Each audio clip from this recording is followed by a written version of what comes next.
Hi, it's Grammie Moe. Time to become a reading pro with letter sounds.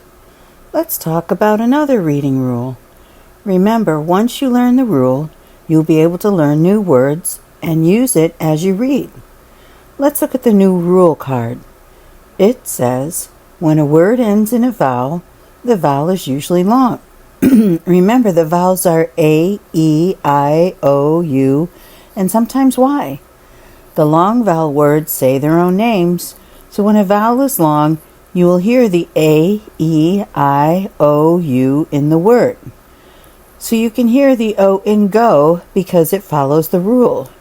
You can practice having your child read the words on the card. Then they can see if they can think of other words that end in vowel sounds or other words that rhyme with the words on the card. Stay tuned for more vowel rules and letter sounds.